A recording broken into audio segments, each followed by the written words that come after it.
Hello everyone, today we are going to start chapter number 2 of the class 9 that is polynomials. ठीक है, काफी important chapter है। 9th class में as a base हम इसको start कर रहे हैं। इसको हम स्टडी 10th क्लास में भी करने वाले हैं, जो कि एक बोर्ड क्लास है और काफी ज्यादा इंपॉर्टेंट टॉपिक है। ठीक है, इसके बाद 11th और 12th क्लास में हायर स्टडीज में इसका यूज जरूर आता है। अलग से कोई चैप्टर नहीं है, लेकिन इसका यूज जरूर होगा आपके पास।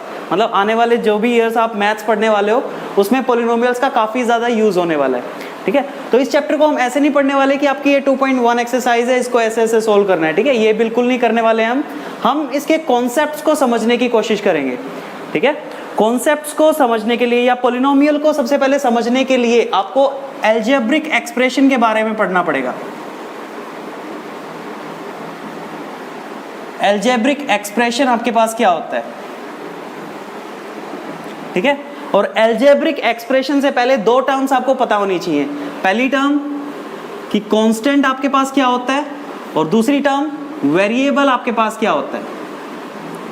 ओके, कांस्टेंट टर्म क्या होती है और वेरिएबल आपके पास क्या होता है। फॉर एग्जांपल कांस्टेंट टर्म अगर मैं आपको बताता हूं तो constant term the value which does not change, कोई भी एक वैल्यू जो भी चेंज ना हो समय के साथ। ठीक है, अकॉर्डिंग टू द टाइम कोई भी वैल्यू अगर चेंज नहीं हो रही है that means it is a constant. और वेरिएबल हमारे पास क्या होता है? द वैल्यू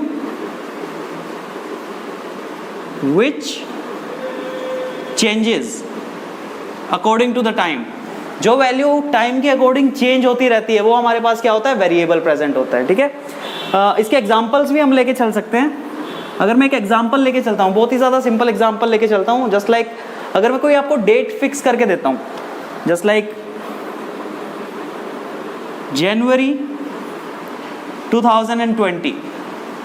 ठीक है, जनवरी 2020 अगर मैंने आपको ये डेट फिक्स करके दी है, ओके, तो अब इसके अंदर डेट्स क्या हो सकती है? देखो, date can be 1st of January 2020, 2nd of January 2020, 3rd of January 2020 and so on goes to 31st of January 2020।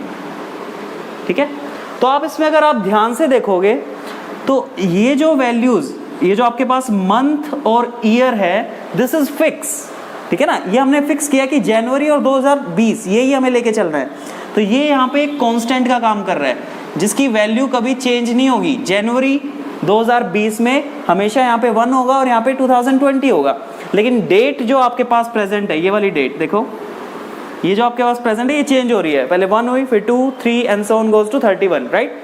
तो दिस इज वेरिएबल हियर। तो यहाँ पे इसको क्या कहेंगे? वेरिएबल कहेंगे, क्योंकि विद रिस्पेक्ट टू टाइम इसकी वैल्यू क्या हो रही है? चेंज होती जा रही है। It is very simple example actually. या आप एक और एग्जाम्पल से समझ सकते हो, जैसे अगर मैं नेचुरल नंबर्स की बात करता हूँ, नेचुरल नंबर्स की बात करता हूँ, या इंटीजर्स की बात करता हूँ, या होल नंबर की बात करता हूँ, या रेशनल नंबर की बात करता हूँ। ठीक है, जैसे 1, 2, 3 एंड सो ऑन। अब यहाँ पे जो 1 होगा तो 1 इज फिक्स, 1 की वैल्यू कुछ और नहीं हो सकती।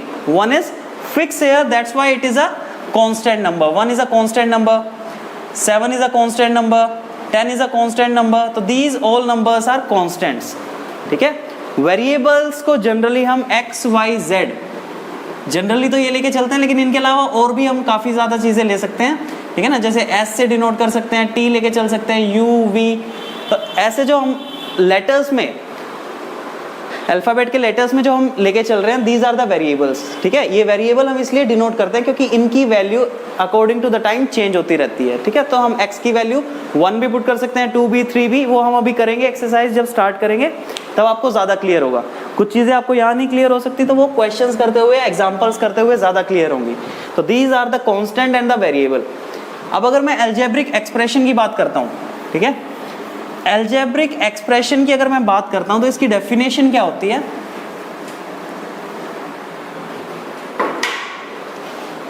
It consists constants into constant into variable and some power of variable which can be rational number, which can be rational number, इसको हम क्या कहेंगे, एक अलजेब्रिक एक्सप्रेशन कहेंगे। ध्यान से पढ़ो, मैंने क्या लिखा है, मैंने कहा है कि कोई कांस्टेंट टर्म है, उसके मल्टीप्लाई में कोई वेरिएबल है, और वेरिएबल की पावर अगर आपके पास रेशनल नंबर है तो इस कंप्लीट सिस्टम को हम क्या कहेंगे, एक अलजेब्रिक एक्सप्रेशन कहेंगे। ठीक है, अगर ये अलजेब्रिक एक्सप्रेशन आपको क्लियर है, इसके मैं एग्जांपल्स भी आपको दे सकता हूं। देखो, अगर मैं लिख रहा हूं 2 into x raise to power 7/2, तो this is a algebraic expression, ये आपके पास अलजेब्रिक एक्सप्रेशन प्रेजेंट है। अगर मैं लिख रहा हूं -7/5 और x raise to power 1/2, this is also algebraic expression. ठीक है, यहाँ पे पावर आपके पास रेशनल नंबर हो सकती है अलजेब्रिक एक्सप्रेशन के लिए। लेकिन अगर हम बात करें पॉलिनोमियल की, अगर हम बात करें पॉलिनोमियल की, तो polynomial is also a algebraic expression. जो पॉलिनोमियल होता है वो भी एक अलजेब्रिक एक्सप्रेशन है, लेकिन इसमें क्या होता है, कोई भी एक कांस्टेंट टर्म आपके पास प्रेजेंट है, उसके मल्टीप्लाई में कोई वेरिएबल प्रेजेंट है। ठीक है, और यहाँ पे वेरिएबल की जो पावर है वो आपके पास होल नंबर होनी चाहिए, वो आपके पास एक होल नंबर होनी चाहिए, तो इसको हम क्या कहेंगे, एक पॉलिनोमियल कहेंगे।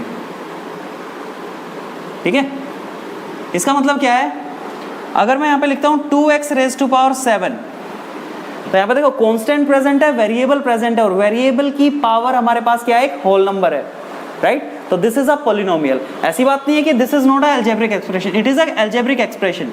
लुक एट हियर, पॉलिनोमियल क्या होता है, एक अलजेब्रिक एक्सप्रेशन ही होता है जिसमें हमारे पास जो पावर्स होगी वेरिएबल की पावर की बात कर रहा हूं मैं, वो हमारे पास क्या होनी चाहिए, होल नंबर होनी चाहिए, रेशनल नंबर नहीं होनी चाहिए।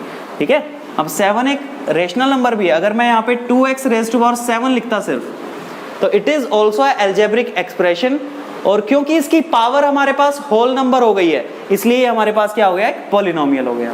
This is the definition of the polynomial. Check this, you can note it down.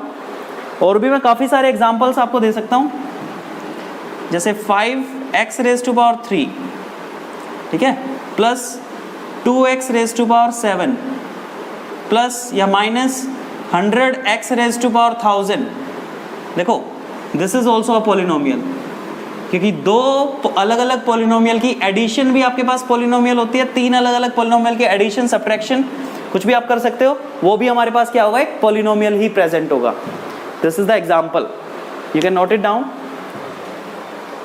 अब हमारे पास कुछ टर्म्स आती हैं, अगर हम पॉलिनोमियल के बारे में हम पढ़ना स्टार्ट करेंगे, ठीक है, तो पॉलिनोमियल में कुछ टर्म्स हमारे पास प्रेजेंट है। सबसे पहले एक कांस्टेंट पॉलिनोमियल क्या होता है, what is a constant polynomial. देखो, सबसे पहले कांस्टेंट पॉलिनोमियल क्या होता है, उसके बाद हम पढ़ेंगे जीरो पॉलिनोमियल क्या होता है।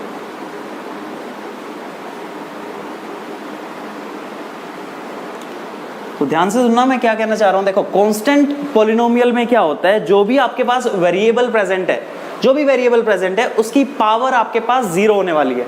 फॉर एग्जांपल, अगर मैं लिख रहा हूं 5 का मतलब क्या है, 5x रेज टू पावर 0 लिख सकते हैं, क्योंकि x रेज टू पावर 0 आपके पास क्या होता है, 1 होता है, तो it is a constant polynomial. देखो, यहाँ पे वेरिएबल की पावर आपके पास 0 प्रेजेंट है, मतलब वेरिएबल प्रेजेंट ही नहीं है, ये भी हम कह सकते हैं। फॉर एग्जांपल 100 अगर मैं लिखता हूँ, ठीक है, 100 इज इक्वल टू 100 को हम क्या लिख सकते हैं, 100 into x raise to power 0, क्योंकि x रेज टू पावर 0 आपके पास क्या होता है, 1 होता है। ओके, अगर हम जीरो पॉलिनोमियल की बात करें तो zero polynomial is a zero. इसमें क्या होगा, आप वेरिएबल की पावर तो कुछ भी ले सकते हो, वेरिएबल की पावर कोई भी होल नंबर आप लेके चल सकते हो, लेकिन इसका जो कांस्टेंट होगा दैट विल बी 0, जिसकी वजह से ये कंप्लीट सिस्टम हमारे पास क्या बन जाएगा, it will be equal to 0। अगर मैं कांस्टेंट पॉलिनोमियल को दोबारा से देखता हूं तो यहाँ पे वेरिएबल की पावर 0 होती है और यहाँ पे कांस्टेंट टर्म 0 होती है, तो it is a zero polynomial. काफी इजी मेथड है। कांस्टेंट पॉलिनोमियल और जीरो पॉलिनोमियल में बच्चे काफी कंफ्यूज रहते हैं, ठीक है। तो 0 इज अ जीरो पॉलिनोमियल, क्योंकि यहाँ पे हमारे पास कोफिशिएंट 0 है और x की पावर कुछ भी हो सकती है, it can be any of the value. Okay, अब अगर बात करते हैं कोफिशिएंट्स की, कोफिशिएंट अगर हम कोफिशिएंट की बात करें तो कोफिशिएंट क्या होता है, देखो कोफिशिएंट इज अ कांस्टेंट, ठीक है ना, that is multiply with the variable. जो भी कांस्टेंट टर्म उस वेरिएबल के साथ जिसका हम कोफिशिएंट फाइंड करने की कोशिश कर रहे हैं, ठीक है, इसको न्यूमेरिक कोफिशिएंट भी बोला जाता है। तो वो कांस्टेंट टर्म जो वेरिएबल के साथ प्रेजेंट है, जिस वेरिएबल का हम क्या निकाल रहे हैं, कोफिशिएंट फाइंड करने की कोशिश कर रहे हैं, उसको कोफिशिएंट कहेंगे। फॉर एग्जांपल अगर मैं एक पॉलिनोमियल लिखता हूं 3x raise to power 7 plus 5x raise to power 2 minus 3, अगर मैं आपसे पूछता हूं what is the coefficient of x raise to power 7, अगर मैं आपको x रेज़ टू पावर 7 के कोफिशिएंट के बारे में पूछता हूं तो इसके सामने जो कांस्टेंट टर्म लगी हुई है दैट इज इक्वल टू 3, तो यहाँ पे coefficient of x raise to power 7 क्या है, 3 है। अगर मैं आपसे पूछता हूं what is the coefficient of x raise to power 4, अगर मैं आपसे x रेज़ टू पावर 4 का कोफिशिएंट पूछ रहा हूं जबकि x रेज़ टू पावर 4 इसके अंदर प्रेजेंट ही नहीं है, प्रेजेंट नहीं है तो मतलब coefficient of x raise to power 4 आपके पास 0 होने वाला है। जो टर्म आपके पास प्रेजेंट ही नहीं होगी उसमें कोफिशिएंट क्या होगा, that will be equal to 0। Okay, अगर मैं एक और एग्जांपल लिखता हूं, for example x raise to power 2 minus x plus 4, ठीक है, दिस इज अ पॉलिनोमियल। अगर मैं आपसे पूछता हूं what is the coefficient of x square, यहाँ पे x स्क्वायर का कोफिशिएंट क्या है आपके पास, चेक दिस, तो coefficient of x square is actually equal to 1, यहाँ पे आपके पास 1 प्रेजेंट है। 1 को अगर मैं किसी वेरिएबल से किसी कांस्टेंट से मल्टीप्लाई करता हूँ वो टर्म एज इट इज आती है, इसलिए 1 को लिखने की नीड नहीं होती, इसलिए coefficient of x square is equal to आपके पास 1 है। और कोफिशिएंट ऑफ x, अगर मैं x का कोफिशिएंट निकालता हूँ इट इज इक्वल टू -1।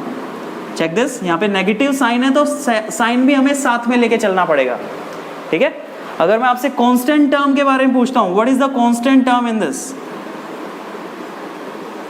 तो कांस्टेंट टर्म हमारे पास कौन सी होती है, जिसके साथ कोई वेरिएबल नहीं होता, जिसमें वेरिएबल की पावर 0 होती है, ये भी हम कह सकते हैं। तो कांस्टेंट टर्म इस वाले केस के लिए हमारे पास कितनी है, it is 4।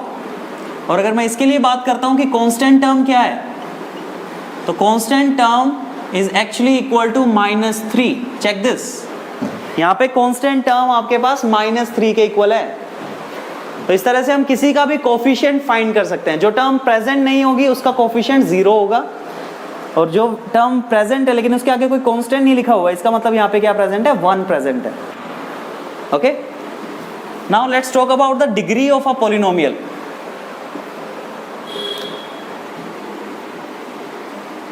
Degree of a polynomial,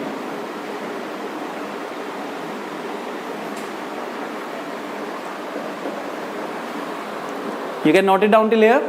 अब बात करते हैं डिग्री ऑफ अ पॉलिनोमियल के लिए।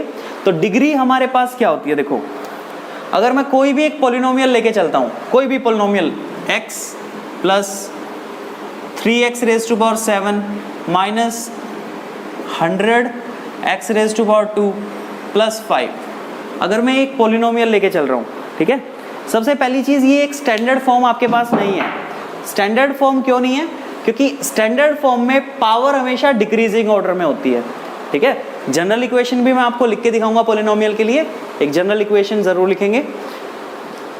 तो डिग्री हमारे पास क्या होती है, degree is a highest power, degree is a highest power of the variable. जो भी वेरिएबल की हाईएस्ट पावर आपके पास प्रेजेंट होगी पॉलिनोमियल में, उसको उसकी डिग्री बोला जाता है, ठीक है। अब इस पॉलिनोमियल को देखो और इसमें वेरिएबल की हाईएस्ट पावर बताओ मुझे। वेरिएबल की हाईएस्ट पावर हमारे पास कितनी है, 7। तो इसके लिए डिग्री हमारे पास कितनी होगी, degree of this given polynomial is 7, ठीक है। एक और एग्जांपल लेते हैं। अगर मैं आपके सामने लिखता हूं 2 raise to power 100 x raise to power 3 minus x raise to power 5, ठीक है, this is a polynomial, this is also a polynomial. और इसमें अगर मैं आपसे डिग्री के बारे में पूछता हूं तो कुछ बच्चे कंफ्यूज रहेंगे, क्यों, क्योंकि यहाँ पे 100 लिखा हुआ है। अब उन्होंने क्या पढ़ा कि हाईएस्ट पावर ही क्या होती है, डिग्री होती है, ठीक है। ये हाईएस्ट पावर तो है लेकिन ये कांस्टेंट की पावर है, और कांस्टेंट की कुछ पावर मतलब ये कंप्लीट टर्म भी कांस्टेंट ही है। लेकिन हमने डिग्री के लिए क्या कहा था, degree is a highest power of the variable, variable की हाईएस्ट पावर। तो लुक एट द वेरिएबल, यहाँ पे है और यहाँ पे वेरिएबल प्रेजेंट है। तो यहाँ पे वेरिएबल की पावर 3 है आपके पास और यहाँ पे वेरिएबल की पावर 5 है, तो हाईएस्ट पावर इज 5। तो डिग्री आपके पास 100 नहीं है, क्योंकि 100 is a power of the constant number, इसलिए degree is equal to 5। Done.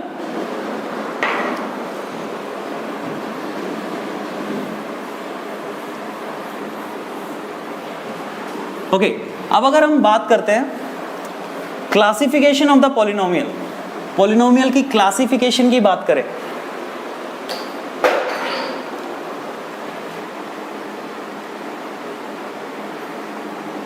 Classification of the polynomial, ठीक है। तो इसको दो तरह से क्लासिफाई किया जाता है, इसको दो तरह से क्लासिफाई किया जाएगा। फर्स्ट क्लासिफिकेशन होती है टर्म्स के अबाउट, ठीक है ना। पहली क्लासिफिकेशन होती है अबाउट द टर्म्स और दूसरी क्लासिफिकेशन होती है अबाउट द डिग्री, ठीक है। पहली क्लासिफिकेशन किसके अबाउट है, अबाउट द टर्म्स, और दूसरी क्लासिफिकेशन है अबाउट द डिग्री। ओके, तो क्लासिफिकेशन की बात करते हैं। देखो, अगर हमारे पास सिर्फ एक ही टर्म प्रेजेंट है किसी पॉलिनोमियल के अंदर, अगर हमारे पास सिर्फ एक ही टर्म प्रेजेंट है किसी भी पॉलिनोमियल में, तो उसका नाम हमारे पास होता है मोनोमियल, मोनोमियल। ओके, एग्जाम्पल, अगर मैं लिख रहा हूं आपके सामने x raise to power 100, power चाहे कुछ भी हो, डजंट मैटर, टर्म तो एक ही है ना यहाँ पे, तो एक टर्म होने की वजह से इसका नाम क्या होगा, monomial, on the basis of the terms, terms के बेसिस पे। फॉर एग्जाम्पल 0, अगर मैं सिर्फ 0 लिख रहा हूं, ठीक है ना, 0 इज ऑल्सो अ टर्म, ये भी हमारे पास एक टर्म है, तो it is also a monomial. अगर मैं लिख रहा हूँ 7, it is also a monomial. अगर मैं लिख रहा हूँ -3x रेज़ टू पावर 4, ठीक है ना, it is also a single term, तो ये भी हमारे पास क्या है, मोनोमियल प्रेजेंट है। अगर हमारे पास टर्म्स 2 हो जाएं, अगर 2 टर्म्स आपके पास प्रेजेंट हैं, ठीक है, तो उसको क्या बोलेंगे, it is known as binomial, it is known as binomial. और इसका एग्जाम्पल आप लिख सकते हो, for example 2x + 3, x raise to power 7 + 1। देखो सब में क्या क्या है, दो वेरिएबल्स, सॉरी दो टर्म्स आपके पास प्रेजेंट है, जिसकी वजह से इसको क्या कहेंगे, बाइनोमियल कहेंगे, 2 टर्म्स होने की वजह से। Look at this. तीसरी आपके पास प्रेजेंट है, अगर आपके पास 3 टर्म्स किसी पॉलिनोमियल के अंदर 3 टर्म्स प्रेजेंट हो, तो उसको क्या कहेंगे, it is known as trinomial, it is known as trinomial. इसका एग्जांपल अगर मैं आपको देता हूं, देखो x² + x + 1, it is the simplest example actually. यहाँ पे 1, 2 और 3 टर्म्स प्रेजेंट होने की वजह से इसको क्या कहेंगे, ट्राइनोमियल कहेंगे। फिर से मैं कह रहा हूँ, पावर चाहे कुछ भी आपके पास प्रेजेंट हो, अगर मैं पावर 1000 भी ले लेता हूँ, 1, 2, 3 +7 +5x या -5x, ठीक है ना, हमें मतलब है सिर्फ और सिर्फ टर्म्स से। तो यहाँ पे टर्म्स तो 1, 2 और 3 टर्म्स प्रेजेंट है, जिसकी वजह से इसका नाम क्या होगा, ट्राइनोमियल। ओके, अगर आपके पास 4 टर्म्स प्रेजेंट हो, उसका नाम होता है आपके पास क्वाड्रिनोमियल, उसका नाम होता है क्वाड्रिनोमियल, ठीक है। 4 टर्म्स प्रेजेंट होने की वजह से उसका नाम है quadrinomial. For example 3x raise to power 4 -3x raise to power 5 +7x raise to power 100 + 1। Look at here, 1, 2, 3 और 4, यहाँ पे 4 टर्म्स प्रेजेंट होने की वजह से इसका नाम क्या हो गया, क्वाड्रिनोमियल। तो this classification is about the terms. अब हम बात करते हैं अबाउट द डिग्री। अगर हमें डिग्री के बेसिस पे इसको क्लासिफाई करना है, तो सबसे पहले हमारे पास है, अगर डिग्री आपके पास 1 है, इफ डिग्री इज 1, एक ही डिग्री प्रेजेंट है, तो उसका नाम हमारे पास क्या होता है, it is known as linear polynomial, it is known as linear polynomial, ठीक है। फॉर एग्जाम्पल 2x - 5, देखो यहाँ पे टर्म्स चाहे हमारे पास बेशक से 2 प्रेजेंट है, कोई प्रॉब्लम नहीं है, इसमें टर्म्स की कोई प्रॉब्लम नहीं होती, यहाँ पे पावर की कोई प्रॉब्लम नहीं होती, अगर हम टर्म्स के बारे में बात कर रहे हैं तो, ठीक है। तो अगर डिग्री आपके पास 1 है, look at here, this is the variable और इसकी पावर आपके पास कितनी है, इट इज 1, ठीक है। इस वजह से इसका नाम क्या है, linear. Okay, this is example. अगर मैं सिर्फ x लिख देता हूँ तो ये भी आपके पास लीनियर है, टर्म चाहे एक है यहाँ पे कोई बात नहीं, लेकिन वेरिएबल की हाईएस्ट पावर तो 1 है ना, तो इट इज अ लीनियर। अगर आपके पास डिग्री 2 होती है, ठीक है, उसका नाम हमारे पास होता है quadratic. It is known as quadratic polynomial. It is known as quadratic polynomial. For example अगर मैं आपको देता हूं, जैसे x स्क्वायर प्लस 1, ठीक है, यहाँ पे दो टर्म्स प्रेजेंट हैं, कोई बात नहीं, हमें मतलब है डिग्री से, और डिग्री का मतलब है highest power of the variable. यहाँ पे वेरिएबल की हाईएस्ट पावर कितनी है? 2, that's why it is quadratic. Okay, अगर आपके पास 3 डिग्री प्रेजेंट होता है, इफ डिग्री इज 3, तो उसका नाम हमारे पास होता है क्यूबिक।